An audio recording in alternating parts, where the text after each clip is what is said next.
The protagonist, Lu Ming, the main successor of the Lu clan, the most powerful and prestigious family, sits with his fiancée, Lu Yao, who happens to be the daughter of the first elder from the first branch family. Our boy's heart suddenly feels heavy. He expresses how grateful he is that she never gave up on him, despite his blocked meridians, which meant he couldn't cultivate. However, he assures her that once he awakens his blood meridian, he'll be able to cultivate again and become a stronger warrior. That way, he'll be able to protect her. Lu Yao doesn't understand why her man is saying such things. After all, she's fully aware of his bloodline. He can't possibly be hopeless. But despite her reassurance, something feels off about her expression. Not long after, she offers a medicine to help restore his blood meridian. Our boy gulps the whole thing down without a second thought, thinking his future wife is just too kind.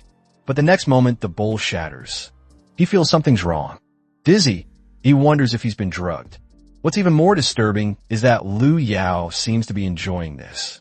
Out of nowhere, a figure appears while our boy is still struggling to process what's happening. The figure, an older man, shows up with a mocking expression. He's supposed to be our boy's future father-in-law. He reveals the sickening truth behind his daughter's relationship. For the past 3 years, they've been nourishing his blood meridian, and now the time has come to harvest it for themselves. Still struggling to process the betrayal, our boy asks why, especially since he loves her so much. That's when the witch reveals her true nature. She not only calls him trash, but says only the genius Duan Yulin from the Sword Clan is worthy of her. Hence, she needs Lu Ming's blood essence to be a worthy mate.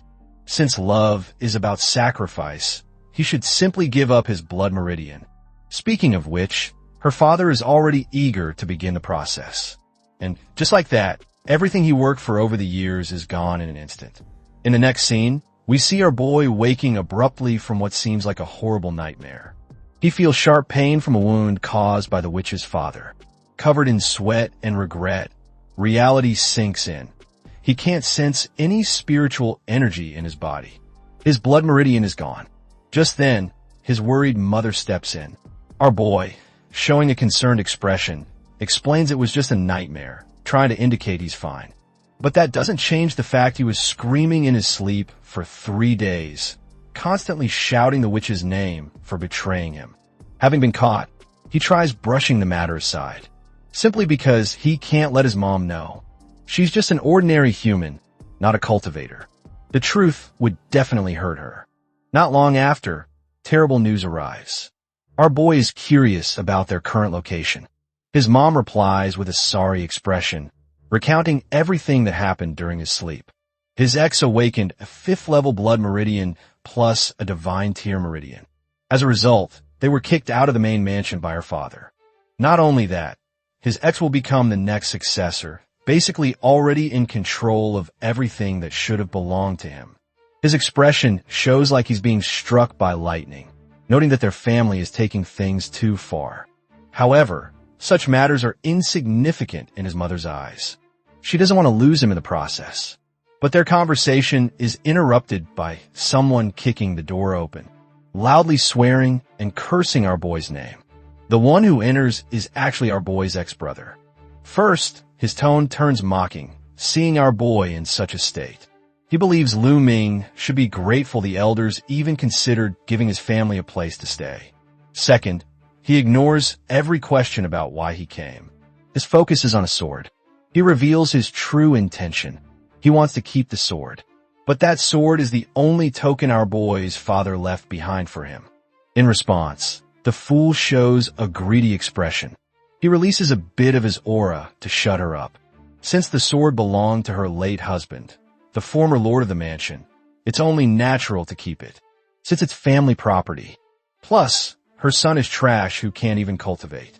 So what's the point of leaving the sword to him? What a well-crafted lie. Still, our boy's mom pleads, begging him to leave the sword. But that falls on deaf ears. Furious after seeing his mom disrespected, our boy attacks. But the fool counters like our boy wasn't even worth the effort. In the very next second, he presses our boy down with the sword in hand, mocking him. Seeing this, his mom allows the fool to keep the sword. Lu Ming, on the other hand, admits defeat. But the fool should remember one thing: never bully the weak. His eyes burn with overwhelming hatred as he boldly declares he'll repay everything his ex and her family did, and the humiliation unfolds. Lu Yao's brother pauses, clearly expressing fear in that instant. Regaining his previous demeanor, he acknowledges that our boy does know how to scare people. However, words won't change the fact he's trash and can't do anything. So he keeps the sword, seeing everything as a desperate act. He's currently looking forward to that day. Meanwhile, our boy has a moment of reflection. The gravity of being weak weighs on him. It feels almost suffocating knowing all this happened because of him. He's so weak and powerless. He can't protect his family, his position, not to mention his dad's sword. Just as he begins to sink deeper and deeper into despair, he grabs tightly onto the pendant his dad left him before disappearing. The pendant shatters, emitting a green aura. His eyes widen with a mix of shock and disbelief. Just then, he feels a surge of energy within him, a signal of his reawakening and rebirth. Our boy stares at his hands in awe of the development. His body surges with golden sura, and a voice in his head speaks of something about being the son of the 9th dragon, which never dies. Meaning, his blood meridian has been reawakened. He is still struggling to process what happened. When his mom and maid steps forward with concern, our boy could tell they didn't notice his awakening. So he assures them not to worry. His gaze sharpens with determination.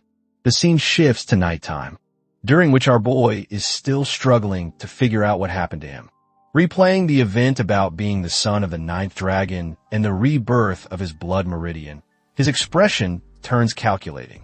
A light bulb instantly lights up.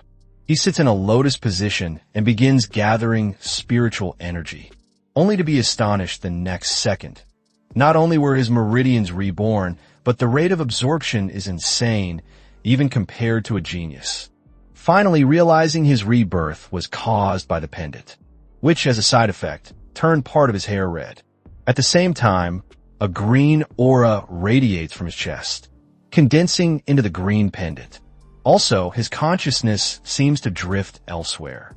Waking up, he finds himself in a different space, standing in front of a temple seated on the clouds. Just as he wonders how he arrived here, his gaze lands on a stone inscribed with the name Sacred Shrine and a chest.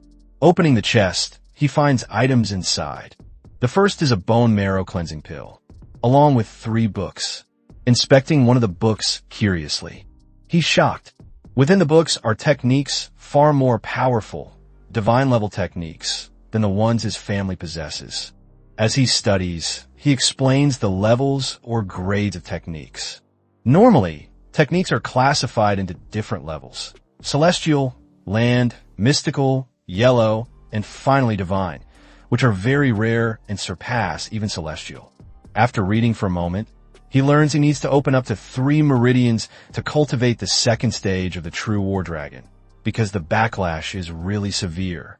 With the cleansing pills in hand, getting to the 3rd level of blood meridian isn't impossible, especially with his absorption rate.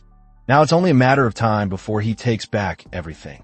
And as for the ex-fiancée and her dad, they'll regret the day they decided to betray him. And as for her brother, the fool, a fate far worse awaits. Who told him to disrespect a guy's mom in front of him? And just like that, bro is on a villain arc. The next day, our boy strolls out, radiating confidence. His mother notices how different he seemed and that he's fully recovered from his injuries. He replies cheerfully, saying not only did he heal quickly, but he also managed to cultivate out of the blue. His mom, already aware of her son's condition, shows amazement. Such a thing is considered great news. Not long after, during a meal, his mom decides to surprise him with a gift. What she holds is a jar containing 8 dragon pills. Lu Ming knows those pills aren't cheap in the market. Already aware of their current finances, he wonders how she got the money. That's when a maid explains that his mom sold some of her jewelry in exchange for the items. However, the woman isn't too concerned. She's more interested in making her child happy. Meanwhile, our boy knows those pieces of jewelry were his father's tokens of love and marriage. Understanding the gravity of the situation, he promises never to let her down. Immediately after the meal, our boy enters the cultivation space. Looking above, he notices something. It seems with every level he gains, a mystery chest appears. However, he's still yet to enter the second level of Blood Meridian. He needs to improve his strength quickly. Not long after, he begins cultivating, absorbing the dragon pills. The result is outstanding. He completely absorbs the pills within minutes, something that normally takes a genius an entire day. Now begins the next step. He assumes a pose, guiding and controlling the spiritual energy according to the book's instructions. Moments later, he successfully breaks through to the second level of his Blood Meridian. It's not even a full 2 days since he started, and he's already at the second level. He's definitely making good progress. However, 3 days later, he receives troubling news from the maid after exiting the cultivation space. He learns that his mom actually went back to the main mansion to beg for martial arts techniques. Not only did they refuse to hand one down, but they made her kneel for hours. Well, his family is acting up again. Meanwhile, at the family's main mansion, his mom continues pleading with our boy's uncle, explaining how his nephew has successfully begun cultivation. Her brother refuses to help, simply because he doesn't have the energy to deal with those annoying elders. Also, his nephew's ability to cultivate isn't his concern, but with his sister's persistence. He decides to hold out a low-tier martial arts manual called 3 Sword Slash for the sake of their relationship. Or should I say, toss her the manual. Just in time for Lu Ming to witness this disrespectful act. Seeing his mom in such a state causes his blood to boil. Who needs his family's trash martial arts manual when he's got something far better? As for his uncle, he shoots the fool a furious gaze. His uncle remains silent, while the trashes behind him speaks up, calling our boy ungrateful, mocking him for feeling like a genius just because he started cultivating. Well, a servant daring to disrespect our boy speaks volumes about their current standing in the family hierarchy. Anyway, his mom tries scolding him for his disrespectful tone toward his uncle. But our boy isn't the least concerned. It puts him in a better spot to become a martial arts master, without their help. 10 days later, our boy returns from the cultivation space. In that space, he successfully masters 2 martial arts techniques, Flame Dragon Fist and Dragon Serpent Steps. To test his current strength, he arrives at the demonic monster zone, facing off against a demonic tiger. Looking at the oversized tiger, baring its teeth, ready to attack. However, it reacts too slowly. Our boy ends the fight before it even starts, with a single strike. Immediately, the tiger cowers away, running off with its tail between its legs into a cave, only for it to collapse the next second. Well, it seems our boy's fist has a special effect called running and collapsing. Anyway, he goes on guard, hearing a discussion that piques his interest. 2 people are talking about their shady operation. One offers intel on how to get the pirate Dem. This intel was obtained from Rising, one of the mistresses of the pirate leader. The other praises his friend's cunning and precise way of using women. They plan to wait for the pirate lords to clash, then seize the opportunity to raid the treasure vault. However, they didn't expect to see our boy, of all people. Both expressions turn dark as they ask if our boy overheard them. Our boy doesn't bother denying it, even showing interest in learning more. In response, the group calls him unlucky. Simply put, they're going to kill him. And the spiky-haired guy steps up to the task, believing his master Lu Feng shouldn't associate with trash like our boy. With Lu Feng's permission, he gains more confidence. But the very next second, he's lying flat, completely knocked out. Damn, I was hoping for some special effect. Lu Feng does understand, especially since he didn't even see our boy make a move, and his guy was already out cold. Still, he grabs his sword, ready to confront our boy with false bravado. Our boy can clearly see through him, while Lu Feng continues to throw tantrums and insults. Since he claims to be stronger, he thinks dealing with our boy should be a breeze, or so he thinks. However, our boy dodges the surprise attack with ease, a smirk playing on his lips, leaving the guy in shock. With a punch the size of a sandbag, Our boy delivers a gut-shattering blow. Immediately, the fool coughs out a mouthful of blood.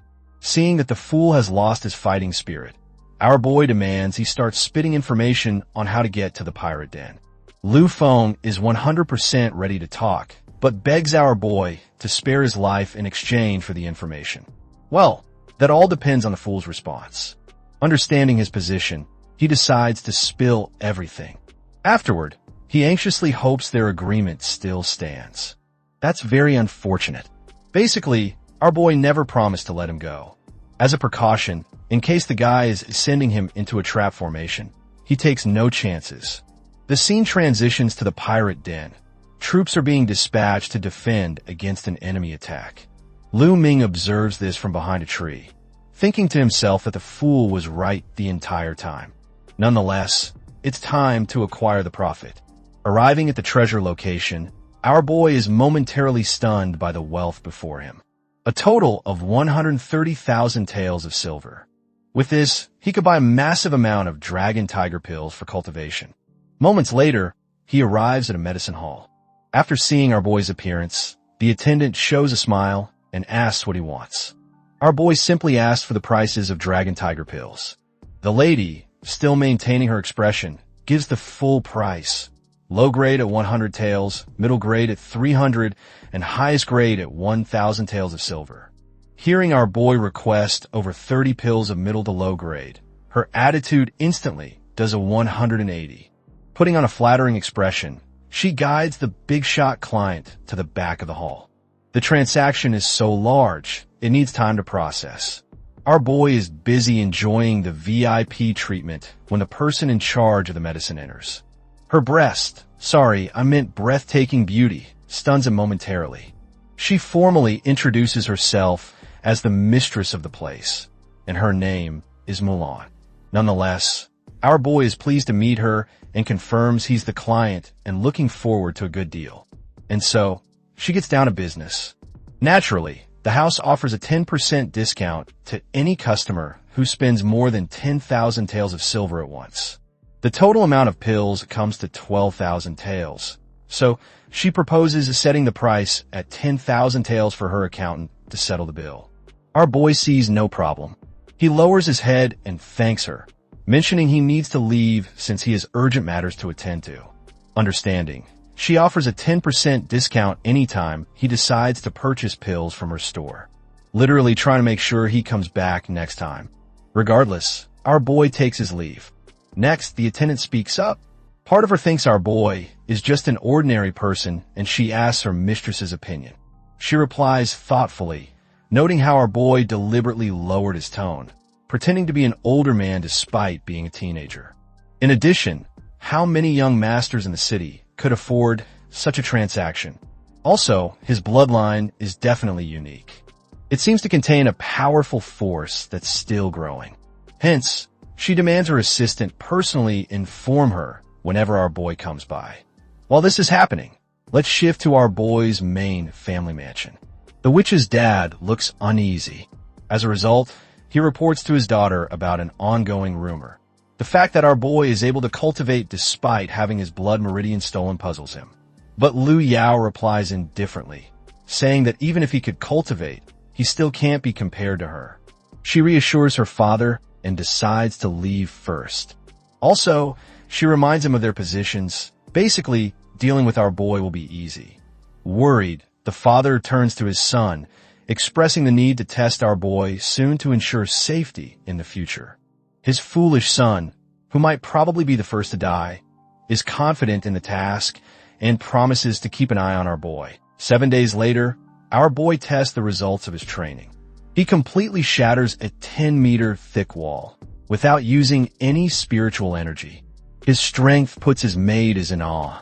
Lu Ming is genuinely caught off guard. As she approaches, she notes that his mom would be proud and decides she'll tell her. Our boy, however, rejects the idea. He wants to keep this secret for now. Then, a bit timidly, Chiyu asks our boy if, by chance, he could teach her cultivation. Our boy wonders where this is coming from.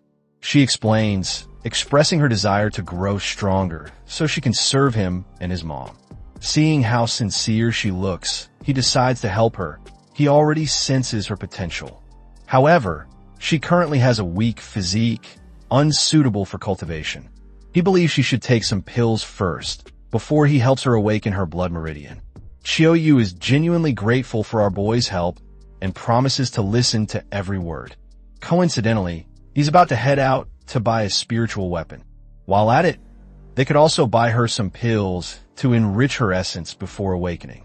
Arriving at the weapon pavilion, they're greeted warmly by two identical attendants. Our boy is in the process of stating their business when a loud and unpleasant cry catches his attention.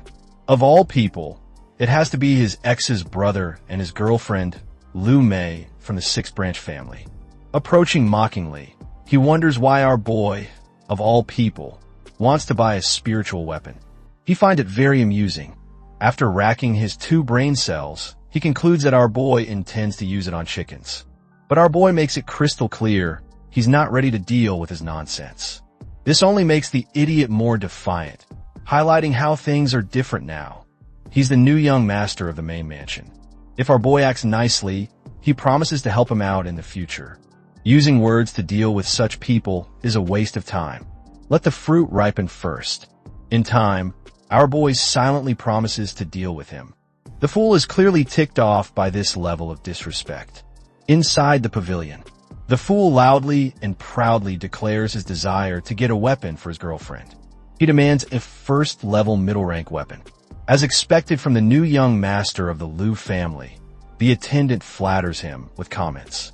Unlike most people who came just to observe, he's acquired a weapon. Sarcastically, he asked if the weapons on display are too low for him. Surprisingly, his girlfriend joins in mockingly, knowing our boy can't possibly match her boyfriend. Our boy agrees, acknowledging that the weapons on display are complete trash. They all freeze with shocked expressions upon hearing this. Ignoring the two fools, our boy turns to the attendants and asks for a first-level supreme rank weapon. Immediately, the girl grows excited. I don't know if it's just me or the artist got tired and drew the frame lazily. The girls look like pigs. Regardless, the couple is shocked by the bold declaration, noting the price is something they couldn't even afford. Our boy doesn't waste words. He makes the full payment without even asking the price. Having begun to lose face, the fool starts swearing profusely. Not long after, the attendant provides the weapon, the Black Edge sword. As our boy inspects it, they add that the sword is considered the most superior among other top supreme rank weapons. Our boy decides to keep it, not forgetting to glance at the two clowns behind him. Seeing how speechless they've become, he wears a satisfied grin, noting how they value trash so much. Yes, our boy completely annihilated and destroyed them, making them lose face entirely. With his objective complete, he heads out of the pavilion. The fool can only grind his teeth in silence as he begins to plot something sinister. Meanwhile, Chiyoyu is impressed by how her young master dealt with the two clowns. In response, our boy hands her some money to get something. He has somewhere to be and can't take her along. Although his words came out of nowhere, she completely trusts our boy. Not long after, our boy arrives at the medicine house, greeted by Mulan. He asks how she was able to recognize him, since he forgot to wear his bamboo hat. She responds, it's a scent he carries. Seeing his handsome appearance up close without his hat, she comes dangerously closer, expressing that the scent of his body is completely unique and somewhat enticing. This immediately puts our boy on high alert. Our boy manages to calm down. Though awkward, he expresses his need to get some pills. Mulan wonders why the rush, even asks if our boy isn't happy to see her. She seems to be taking things a step too far, but our boy insists on getting the pills since he can't possibly keep Chiyoyu waiting. Switching to business, she demands to know what kind of pills he wants. He explains he needs several dragon tiger pills, along with blood nourishing pills. That totals 33,000 taels. However, she decides to give the blood nourishing pills on the house. Our boy genuinely appreciates her kind gesture. After he leaves, the attendant wonders why her mistress finds our boy so interesting, thinking the pills he bought in bulk were meant for others. Well, that might be the case for most people, But our boy is built differently. It's only been 7 days, yet his strength has increased by a huge margin. So, Mulan decides to do something unexpected, leaving the attendant in charge, as she plans to find out where our boy is currently residing. Meanwhile, we shift to our boy and Yu, who expresses confusion, simply because the witch's brother and his pair of fools blocked their path. After understanding their intentions, Yu suddenly speaks up in defense of her master. This only infuriates the idiot, who blames our boy for disrespecting him in front of others. Our boy already knows words won't do a thing, so he steps forward. He begins by throwing a polite jab. In response to this provocation, the fools give the attack order. Confident that our boy is still the same trash from before, they think they're doing him a favor by bringing him back to reality. Yu appears visibly anxious seeing this. But our boy compares the two lackeys to dogs all bark, no bite. The fools, finally having had enough, charge together. The moment they approach, time seems to slow. Our boy immediately deals with them in a flash. The idiot feels like his brain is glitching from reality. He demands to know what trick our boy used on the two. Lu Ming simply tells him to step up. Those lackeys weren't even considered a warm-up. The fool thinks our boy just got lucky. He warns him not to get confident from dealing with weak opponents. After all, he's a blood meridian cultivator. He explains the huge gap in strength between a regular cultivator and a blood meridian cultivator, who not only cultivates faster, but increases strength during combat by folds. Our boy senses the threat instantly. The fool is at the peak of the second level of blood meridian. He must approach with caution. Then again, if the second level means one can increase strength twofold, what does that make him, since he is already at the second level of his blood meridian? It's time for a little experiment. The fool lunges with killing intent. Our boy doesn't hold back either, following up with his own attack. Both fists collide, and the fool suffers defeat. The fool screams at the sight of his now broken hand. Our boy towers over him, like if that's all the fool has. Panicking, the fool tries to warn him not to try anything funny, reminding him of his status. Our boy proposes a better idea. He decides to rob the fool of his belongings. When the idiot, not understanding his current situation, refuses, our boy instantly follows up, offering to destroy the idiot's meridian. The idiot panics once again, leaving him no choice than to hand everything over to our boy. Watching this from behind a pillar is Mulan, who finds it interesting that her guy of interest is actually the rumored trash master of the Liu family. The news soon reaches the ears of an elder, who expresses a mix of shock and disbelief. Our boy defeated his son with a single move. He is the 5th elder, by the way. In addition, his son reports that our boy broke his arm, so he needs his father to deal with him.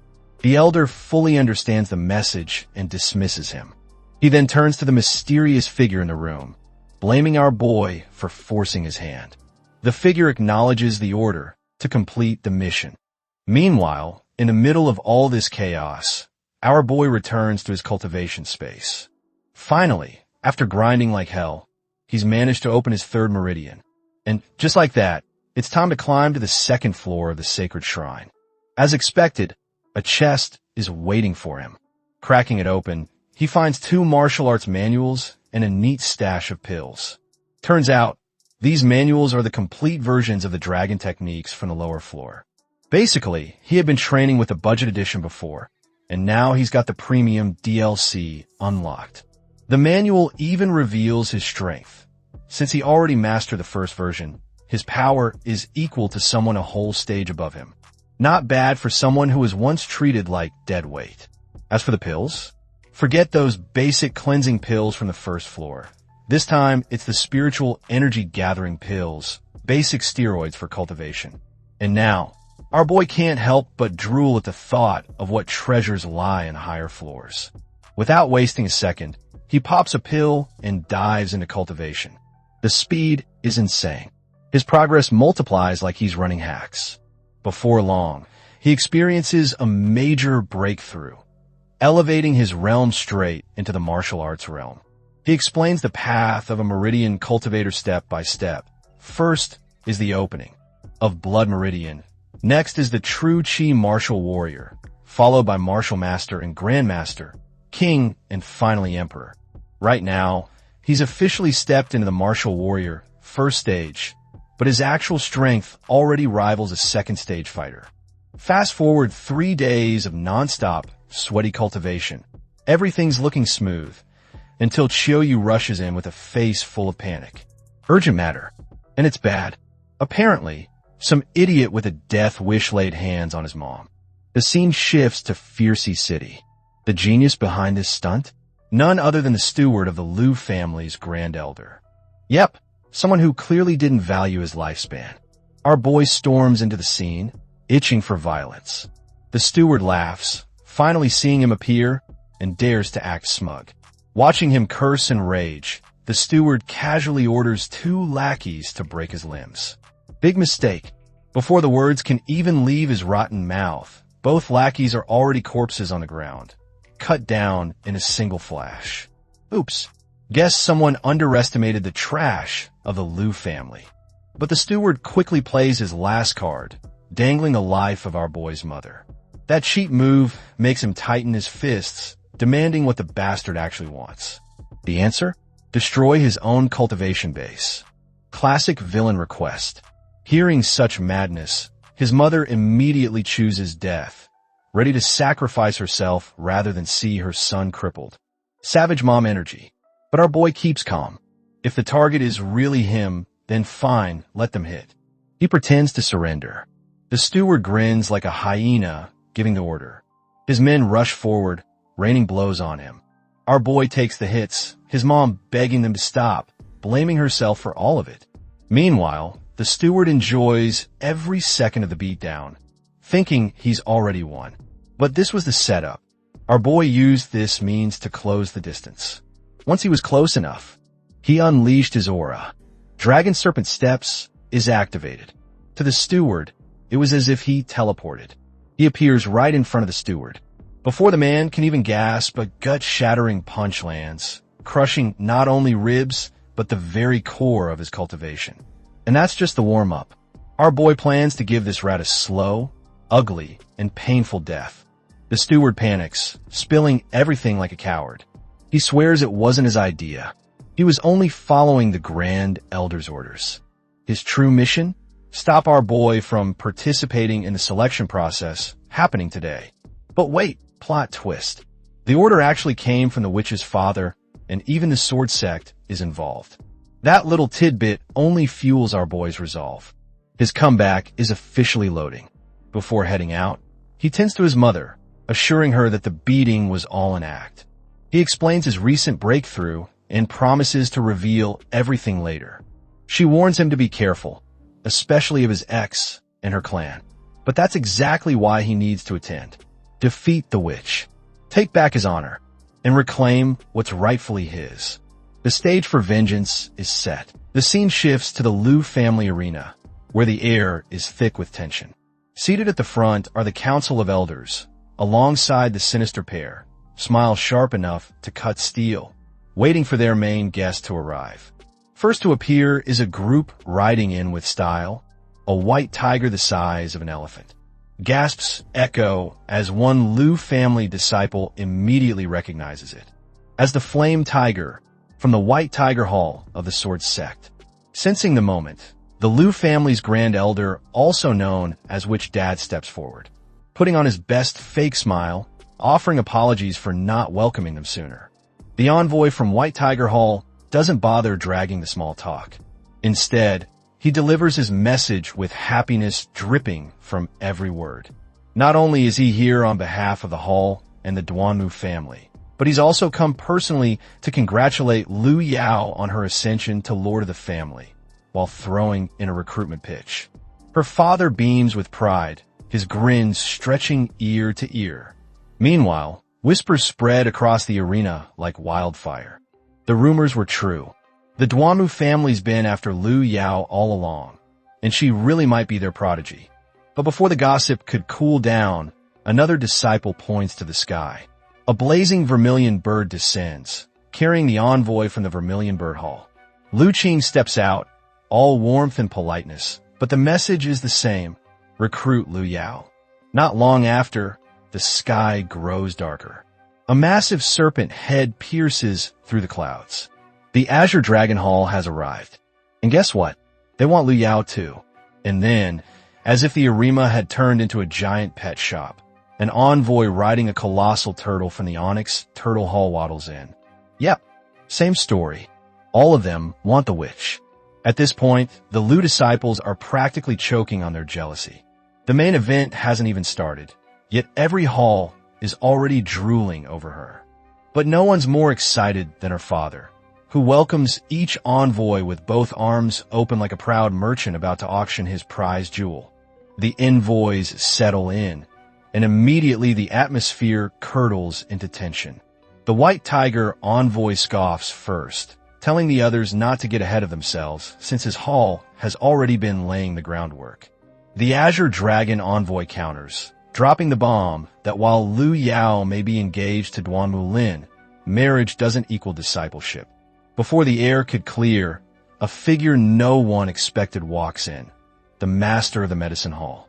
The Grand Elder stiffens, his mood soured instantly. He clearly didn't invite her, and her appearance throws him off. Even the Vermilion Bird envoy greets her with surprise. The rest? They just sit there uncomfortably, wondering why the hell she's came. With everyone finally in place, the Grand Elder begins his grand speech, his voice echoing through the arena. This day marks a grand selection. The Lu disciples are to give their absolute best, for the halls of the Sword Sect are watching closely. 3 trials await. First, the test of will, then a test of blood meridians, and finally the duel. Without wasting time, he calls for contestants to step forward. The first challenge, walking the flaming steps. Lu Yao steps forward first, confident and dazzling. Behind her, a wave of faceless side characters line up like disposable extras. She and her father exchange a knowing glance.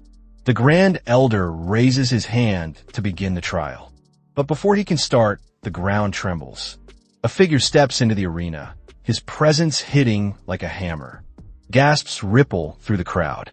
The so-called trash of the Lu family has arrived, and just by walking in, he steals the spotlight. Shock spreads like wildfire. Background characters mutter in disbelief. Even his ex crosses her arms, glaring with venom, insisting he get lost. This isn't a place for him. The gap between them is like heaven and earth. He tilts his head, amused.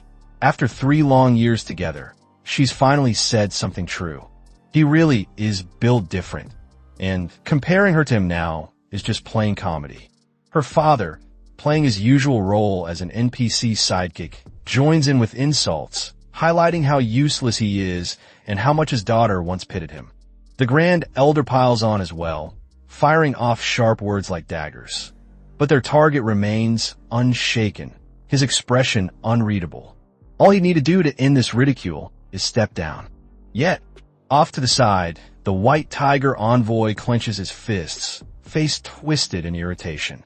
Just seeing this boy standing here is enough to light a fire under him. Unable to swallow his pride, the envoy throws a childish tantrum.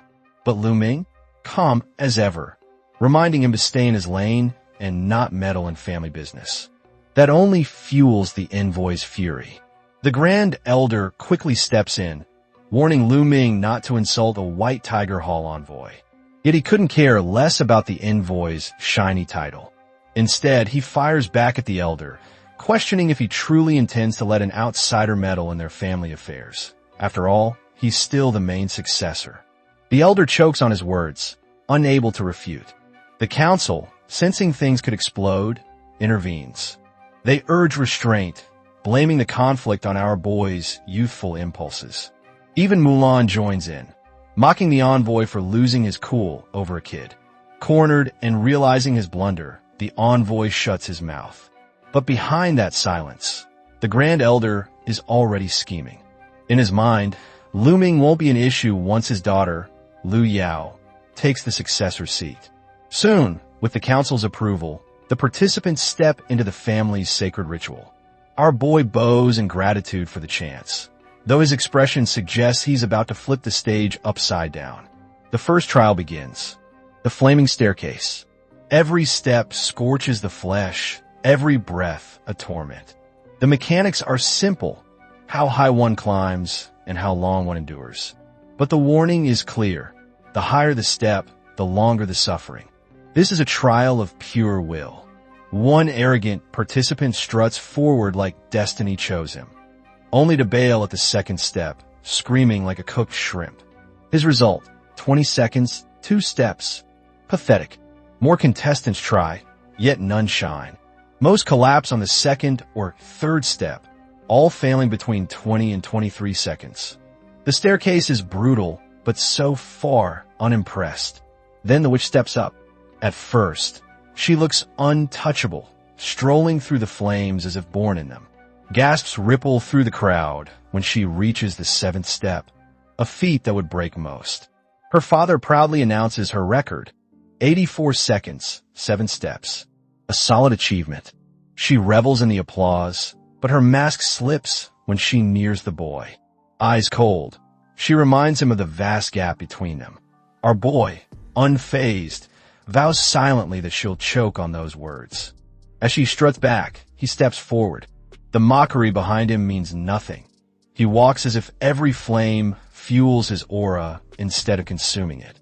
The crowd's disbelief spikes when he doesn't stop at the 3rd, 4th, or even 7th step. He marches straight to the 9th, wreathed in raging fire. The onlookers split in opinion, some praying he fails spectacularly, others wishing the flames fry his brain.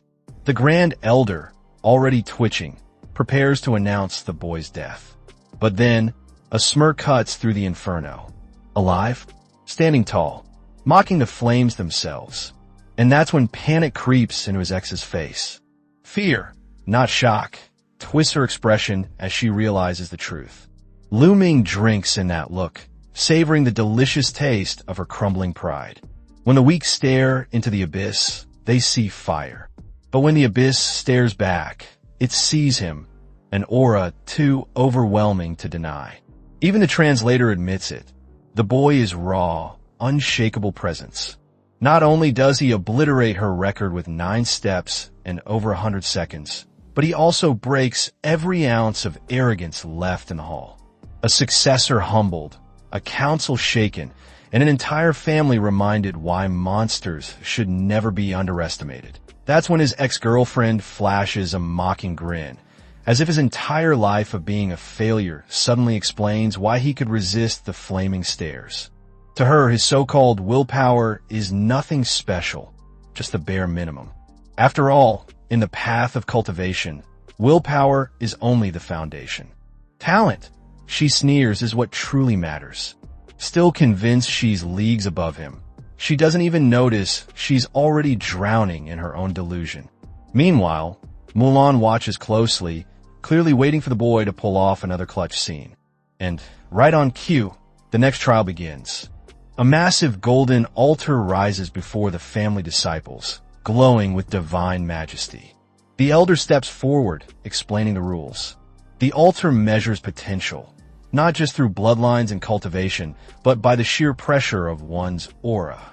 Results range from 1 star to 9 stars. Anything beyond 9? A rainbow display. And that rainbow signifies the awakening of divine talent. The first disciple nervously steps up. Aura flares, the altar responds, and the elder calls out the result: 7 stars. A respectable score. The envoy from the White Tiger Hall nods in approval, declaring such talent worthy of joining his ranks. The Azure Dragon envoy agrees, marking him as a prospect. One by one, the other disciples take their turns, most of them exposing themselves as absolute clowns, barely scratching the scale. Then comes the moment everyone has been waiting for: our boy's ex-girlfriend. She practically glows with confidence, already daydreaming about humiliating him. But across from her, our boy wears a smug, self-satisfied grin, radiating quiet superiority. She scoffs, ignoring him, and channels her aura into the altar. The result blazes instantly: 9 stars. Gasps echo, though nobody is truly surprised. But she's not finished. Pouring in everything she has, She pushes the altar further until two separate pillars of 9 stars ignite. The hall falls silent. One 9-star display is already proof of divine talent. 2. That's straight up monstrous. No wonder she was engaged to the White Tiger Hall's prize prodigy, who shares the same divine level gift. With this kind of power, such cultivators are said to have a guaranteed path to the king realm. The envoys immediately go to war over her. Onyx Turtle Hall offers high-tier martial arts and a guaranteed spot as a silver apprentice. The Azure Dragon Envoy counters with an even juicier deal. On top of everything else, she will be guided personally by a veteran elder. The White Tiger Envoy loses his temper, reminding everyone she's already tied to his hall. Vermilion Bird's Envoy prepares to pitch her own bid, but stops midway when she notices Mulan. Strangely, Mulan isn't even paying attention to Lu Yao's monstrous display. Her eyes are locked on only one person, our boy. Amidst all the commotion, the ex-girlfriend is glowing with satisfaction, convinced she's finally put him in his place. She mistakes his expression for defeat. But just when the smugness reaches its peak, he casually claps back, asking whether having 2 divine-level talents is really worth bragging about. That single remark sets her brother off. He snaps, furious that so-called trash dares to mock her. To him, the boy's participation is a disgrace and could ruin their family's reputation. Our boy ignores him completely. Channeling a flicker of golden aura, he touches the altar. At first, only 1 star lights up. Some whisper it's already impressive, considering he was supposedly crippled and unable to cultivate. But her brother remembers too well. This cripple had knocked out him with a single punch. There's no way someone like that could be ordinary. And then, in the blink of an eye, the altar erupts straight to 9 stars. Gasps tear through the hall as disciples scramble to make sense of the impossible. Discussions erupt, confusion spreads, and every eye snaps to him. Meanwhile, his ex is left utterly shaken, her confident grin shattered. Yet he only thanks her, because in truth, it was her betrayal that sparked his reawakening. She scoffs, acting as if Lu Ming's 9 stars are nothing worth comparing to her so-called brilliance. But then, Lu Ming just grins. That wide, cocky grin that screams trouble. A sudden burst of golden aura explodes from his body, shocking everyone on the spot. In the blink of an eye, he unveils the legendary phenomenon, the rainbow that pierces the sky. The Grand Elder's jaw nearly cracks from how hard he's clenching it. For a split second, the old man wonders if he's hallucinating. Sadly for him, this nightmare is very real. And just when the crowd thinks that's the peak, the altar lights up again, this time displaying 3 rainbows. 3 divine-level talents. The arena goes dead silent, as if the world itself forgot how to breathe. The Grand Elder and his precious daughter nearly collapse from the revelation. Meanwhile, his mother is practically glowing with pride, her eyes shining brighter than the altar itself. With the family's balance of power shifting in Lu Ming's favor, the Grand Elder snaps. Veins bulging, he roars in disbelief, demanding to know how a boy who hadn't even awakened his blood meridian could possibly possess a level 3 divine talent. His daughter trembles but clings to her father's side. Lu Ming doesn't waste time. He cuts her down with words sharper than any blade, declaring her so-called talent nothing more than trash in his eyes. That was the final straw.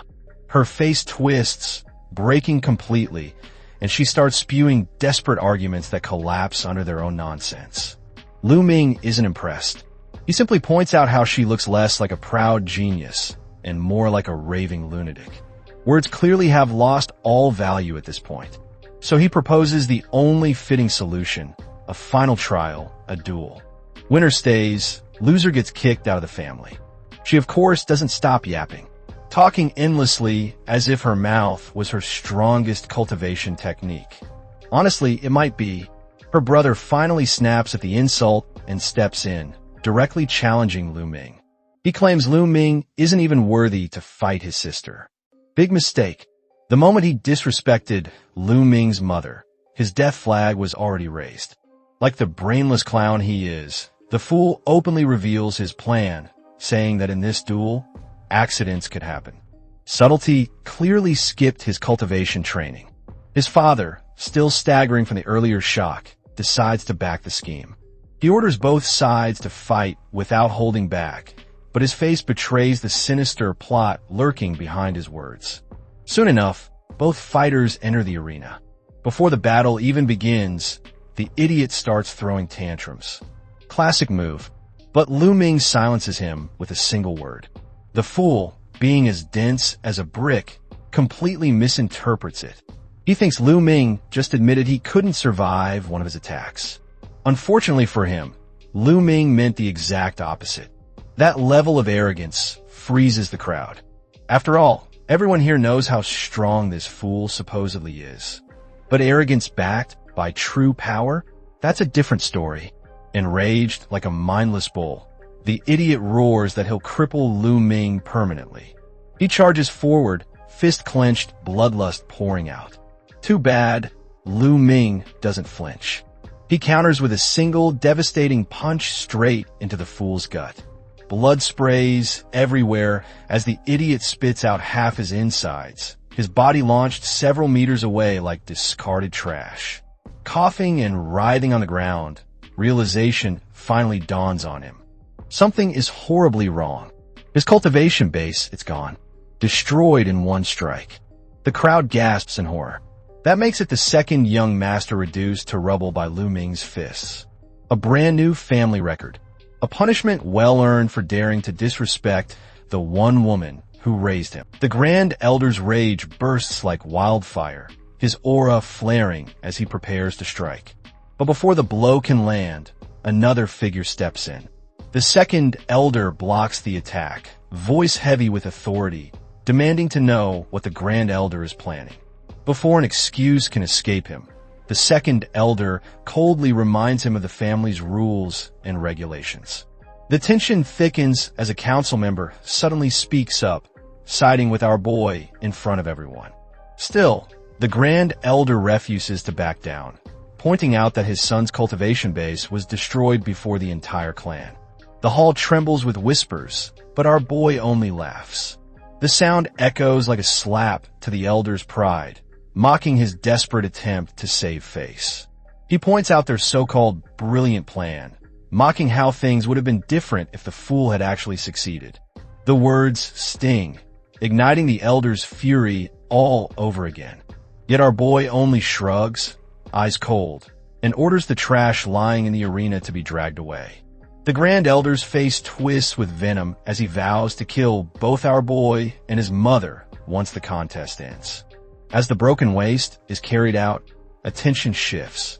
Our boy locks eyes with his ex-girlfriend, and the way he stares sends a shiver crawling down her spine. For a second, fear grips her heart, but pride snaps her back, and she recklessly charges at him. The attack is fast, but his defense is faster. He blocks with ease and forces distance between them. Without hesitation, she summons her weapon, a fourth-tier sword, glittering with power.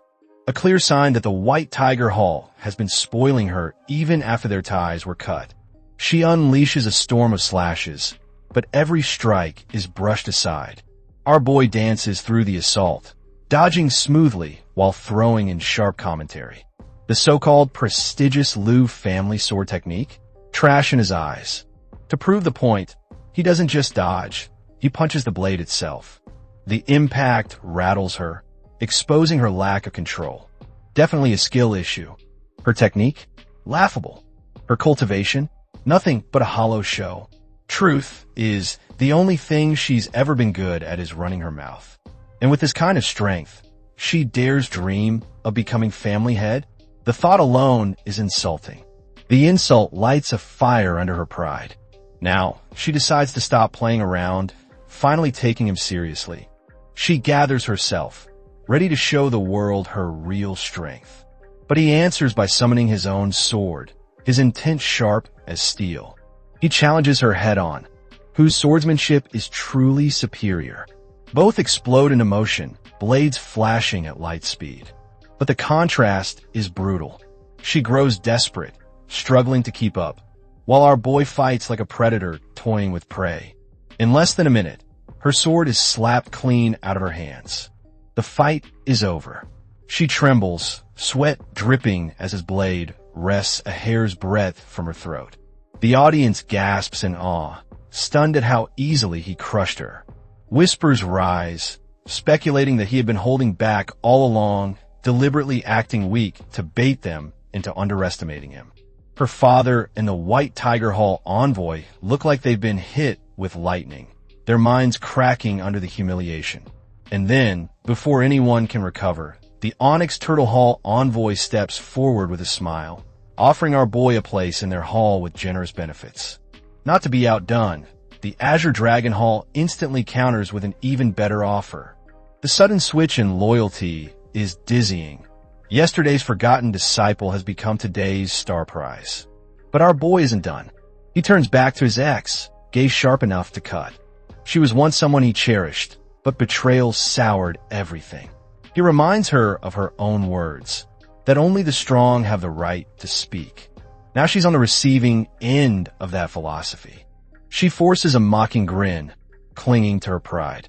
Even in defeat, she convinces herself she's untouchable, with the Duan-Mulin family as her backing. She swears to return the humiliation in the years to come. Too bad, she picked the wrong moment to open her mouth. Our boy shuts her down with savage precision, reminding her whose blade is pressed against whose throat. For once, he drops all restraint, spitting venom back at her. The ranting bitch is put in her place, stripped of the arrogance she hides behind. That's when the White Tiger Hall envoy finally cracks, stepping forward with icy fury. He accuses our boy of courting death itself. But our boy, he couldn't care less. The stage is his, and he knows it. He raises his voice for all to hear, asking the question that has haunted the clan for years: why he could never awaken his blood meridian. The words strike like thunder. The entire council freezes.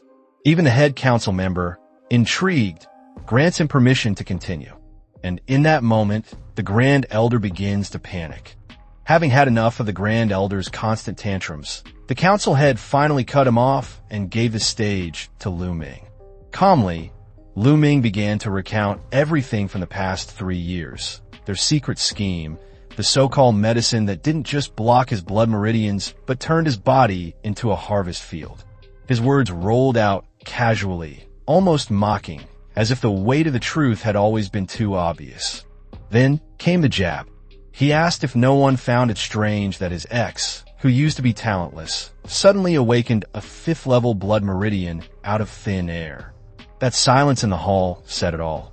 The truth had just crawled out of the shadows.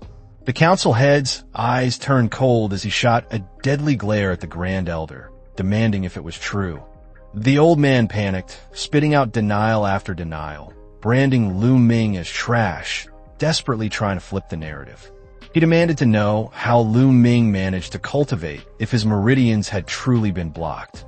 That's when the ex decided to open her mouth, calling Lu Ming a liar. But Lu Ming, sharp as ever, suggested a blood test. If she dared, they could confirm whether his blood flowed inside her meridian.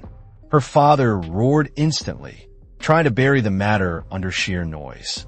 But the council had had enough. His endless roaring was grating on everyone, and with a single ruling, they stripped him of the Grand Elder title. The man stood frozen, disbelief painted across his face. For the first time, his authority meant nothing. He reminded them of his daughter's connection to the Sword Sect, but even that couldn't save him. Just when the hall was about to breathe again, the envoy from the White Tiger Hall chimed in, declaring the council had made a mistake. Mulan's voice cut through the hall like a blade, reprimanding him sharply. She reminded him his words didn't represent the Sword Sect as a whole. He didn't like that one bit, but she doubled down, declaring that the Lu family was under her watch. And then the ex struck again. With all the boldness of a backstabber, she declared she was joining the White Tiger Hall, abandoning the Lu family in broad daylight. The envoy, clearly delighted, wasted no time in agreeing. Just like that, she found her escape route. The disciples and council members bristled with anger, but their hands were tied. She turned back with venom, promising Lu Ming that if he didn't finish her today, she'd return for payback. The irony was laughable. She had stolen his blood meridian, betrayed him, crawl into another man's faction, and still play the victim? Classic villain energy, but with none of the brains. Lu Ming's eyes turned sharp. He told her to get lost, but not before casually promising to visit the Duanmu family and their so-called prodigy when the time was right. His words sliced through the air, cutting her deeper than any sword.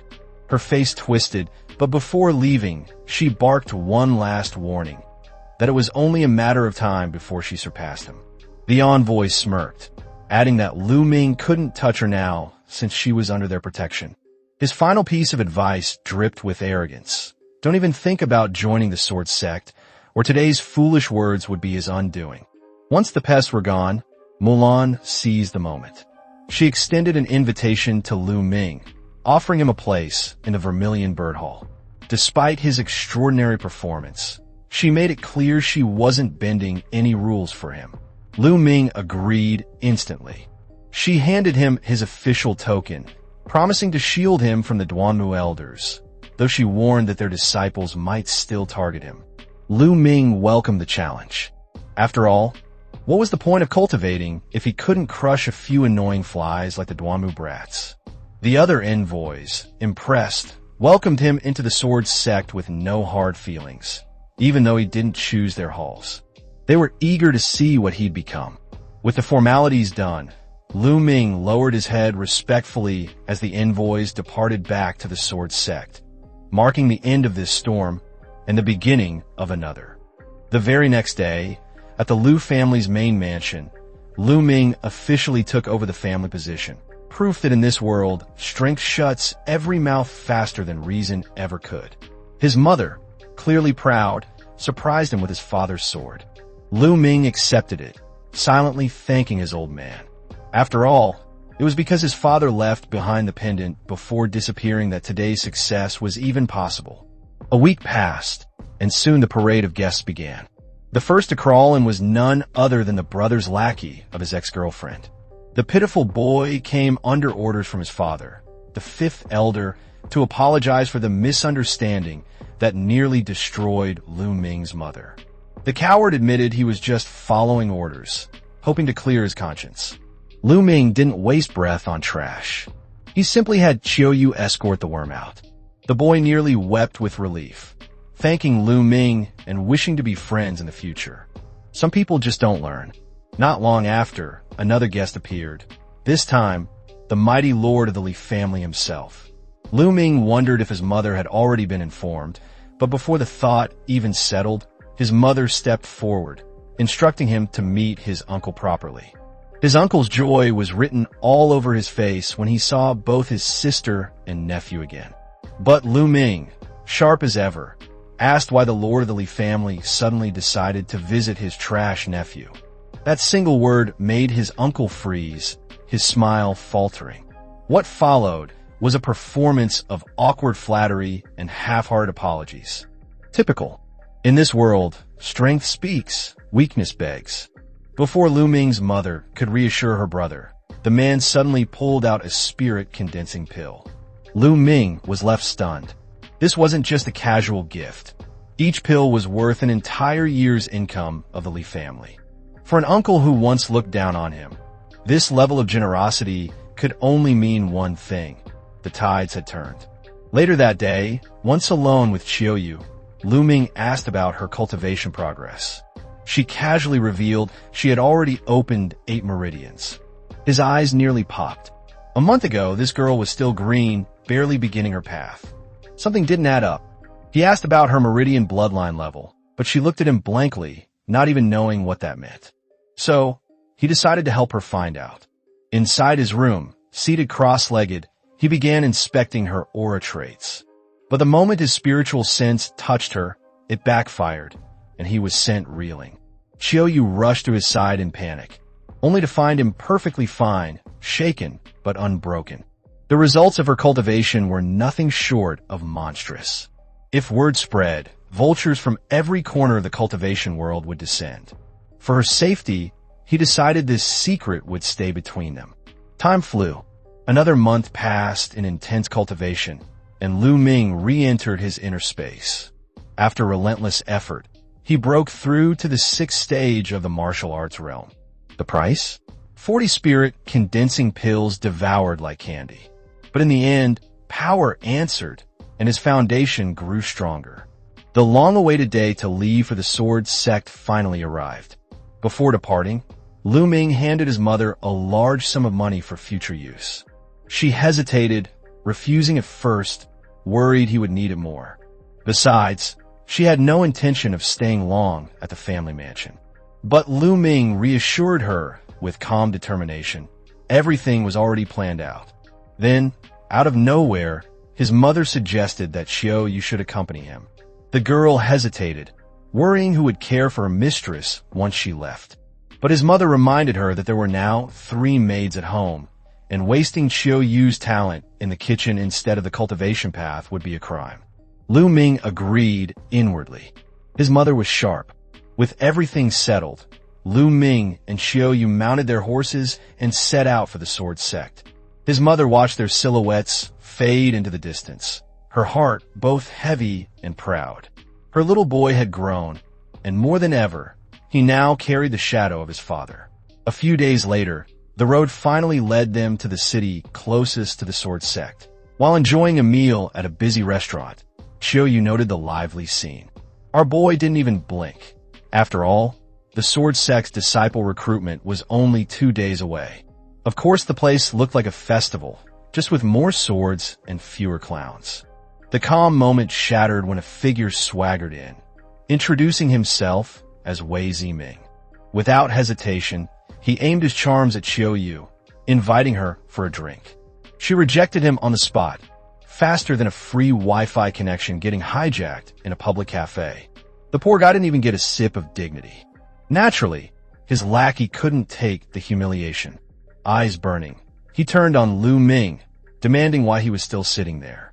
Our boy doesn't even look at him, yet he calmly noted how the lackey resembled a dog. That comment hit harder than any punch. Furious, the fool charged at Lu Ming. Unfortunately for him, Lu Ming didn't even consider him worth the effort. With a flick of power, the lackey was launched across the room like yesterday's trash. Shock rippled through the onlookers. Turned out this wasn't just any random thug. Wei Ziming was none other than the eldest prince of Fiery City. In their eyes, Lu Ming had just signed his death warrant. Wei Ziming finally stepped forward, his pride burning hotter than his swollen ego. He demanded if Lu Ming understood the gravity of his mistake.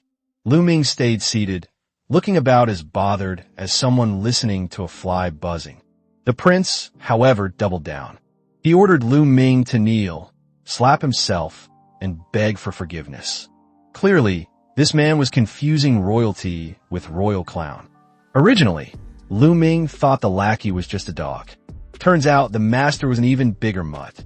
When the prince moved to strike, ready to teach Lu Ming a lesson, what he received instead was the crack of his own bones snapping.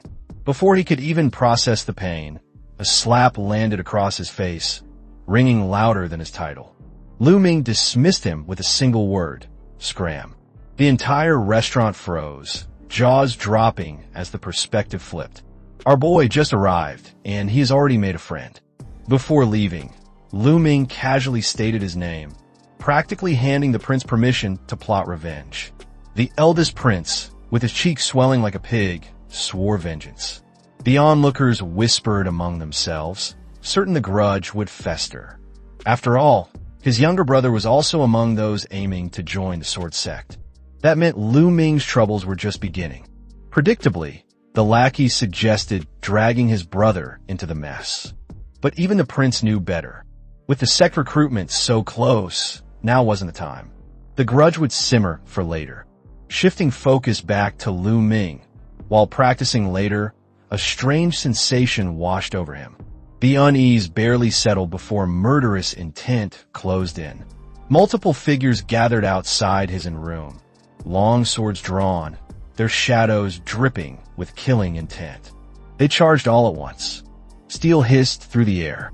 But before the first strike landed, one assassin was already cut down mid-leap, his blood painting the air. The rest froze, their confidence crumbling. The information they'd been fed was clearly false. This wasn't an easy kill. Panic set in. Some tried to retreat, but Lu Ming showed no mercy. In seconds, he wiped them out, corpses scattering like broken dolls. Only one assassin remained, kept alive for answers. But this wasn't some random thug. The assassin revealed his allegiance. He was from the Shadow Wolves Court, one of the deadliest assassin organizations in existence. Someone with deep pockets had placed a bounty on Lu Ming. The fool bit down a poison pill, ending his life before another word could slip. The name alone froze Lu Ming in place. The Shadow Wolves were notorious, backed by a powerful sect. Their involvement made him wonder, was it the Duanmu family or his ex? If so, things just escalated into a new level of danger. Caution wrapped around him tighter than ever. Moments later, Qiuyu entered, curious about the ruckus. He assured her it was nothing worth worry, but insisted they needed to move to a better inn.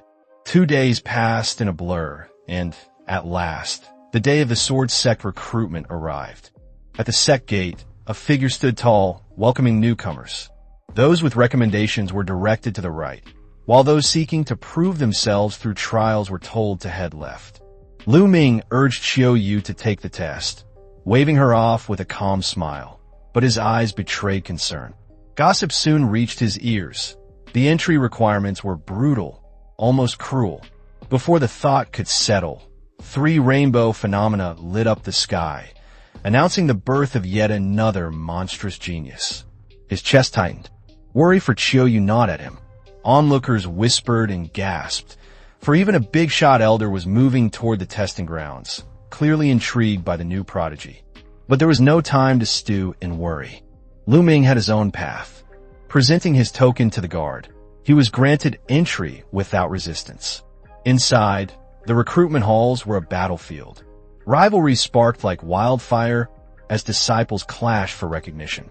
Then came the real gut punch. His ex-girlfriend was there, draped in elegance, clearly a tool of the White Tiger Hall.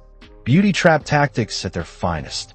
She carried both charm and talent, a deadly combo for pulling in new blood. For a brief, fleeting moment, their eyes locked.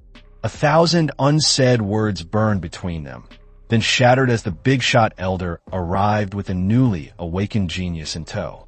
His ex's expression twisted in shock the instant recognition hit. That genius was none other than Qiuyu. Not surprising, her talent had always been monstrous. She passed the trial with ease, and not only that, she revealed that the elder wanted her to join the prestigious Qilong Hall. Yet she declined, her heart set on staying by Lu Ming's side. Realization struck him like a blade. She was the one who had caused the dazzling 3 rainbow phenomenon.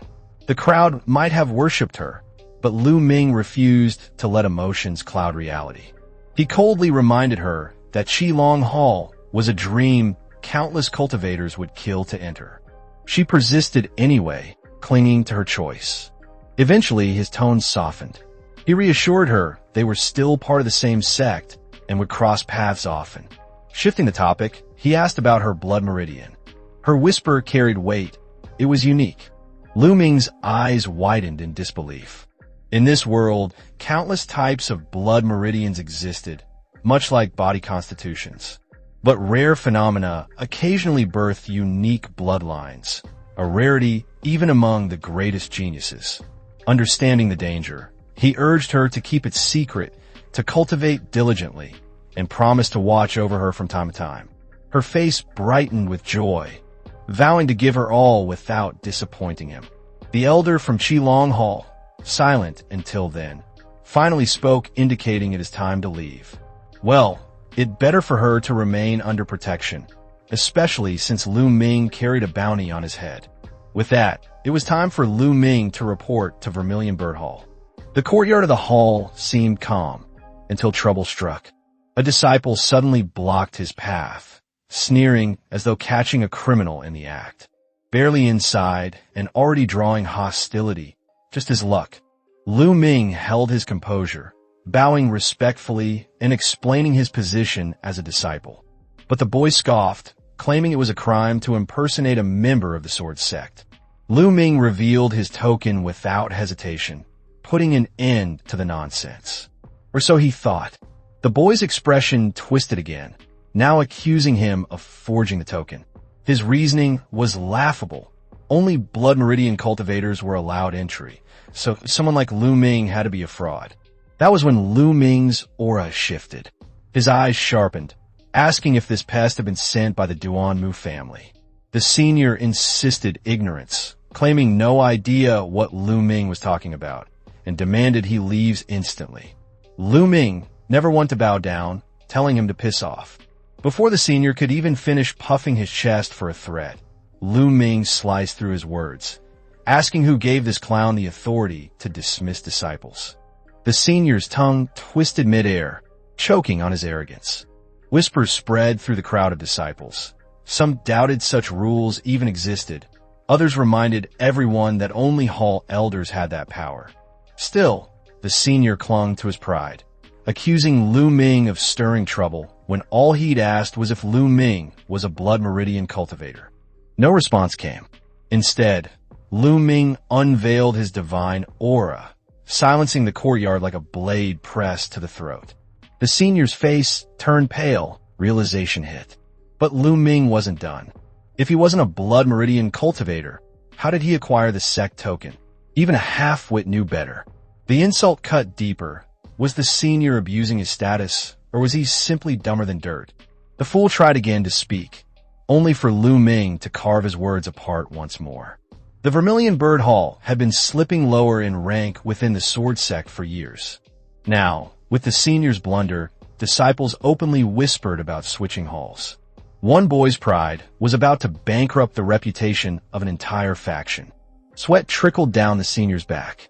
Cornered, he could only swear vengeance and storm off, cursing under his breath. Lu Ming watched his retreat with sharp suspicion. Could this be a scheme from his ex? Doubt lingered. The senior didn't know about his blood meridians, meaning another hand was at play, someone hidden in the shadows. Soon after, disciples gathered in a vast auditorium. An authoritative figure strode forward, Xie Kuang, coaching elder of the Vermilion Bird Hall. With a booming presence, he welcomed them, announcing their position as general disciples. Faces soured immediately. General disciples were little more than glorified handymen, ranked below even the outer disciples. The outrage was justified. Xie Kuang explained further. In 3 days, they'd have the chance to rise. All halls would gather their general disciples for trials, a battlefield where rank could be earned or lives lost. For Lu Ming, this meant a direct clash with his ex was inevitable. The revelation lit fire under the crowd. Determination surged, and even despair twisted into hunger for glory. With the speech ended, the disciples were sent to their dorms. Lu Ming returned to his cultivation chamber. After one bone-crushing, hellish session, he pushed his realm another stage higher. The storm was coming. The day of the trial arrived. The disciples of Vermilion Bird Hall assembled, tension sharp as steel. Their elder delivered the truth with no sugarcoating. This trial could claim their lives. Normal by sect standards, but the silence that followed revealed iron in their hearts. Not one dared to back down. The elder, impressed, gave the command to move out. Destination, Midnight Hills, a mere 2 kilometers away. They chose not to walk. They ran, a storm of disciples tearing across the ground. But while they prepared, shadows moved. The day before, the disgraced senior was seen plotting with a cloaked figure. That figure revealed himself as a prodigy of the Duanmu family, and none other than Lu Yao's new boyfriend. The senior swore Lu Ming wouldn't survive. The Duanmu prodigy liked the sound of that. Before leaving, he added one final venomous promise. The eldest prince also despised Lu Ming. Complete the task, and the senior would earn the prince's favor. That kind of reward was enough to make him grin like a starving dog shown meat. Meanwhile, at Midnight Hills, the Duanmu family's White Tiger Hall disciples had already arrived. Punctual as always, they prided themselves on being first in everything. Elder Duanmu Jin basked in it, smugly declaring it proof of their superiority. Moments later, elders from the Onyx Tortoise Hall and Azure Dragon Hall arrived, Wang Bao and Zhou Xian leading their factions with equal pride. Lu Ming's eyes swept his own ranks. The Vermilion Bird Hall's numbers looked pitiful in comparison, their weakness laid bare. Then, a disciple pointed skyward. The air shifted. The true titans of a sword sect were descending. All eyes lifted. A heavy silence, broken only by the crackle of anticipation, fell across the field. Lu Ming gazed upward with burning resolve. Someday, he would stand among them. If you made it this far and feel the video is worth it, don't forget to show some love by hitting the like and subscribe buttons. Until the next recap,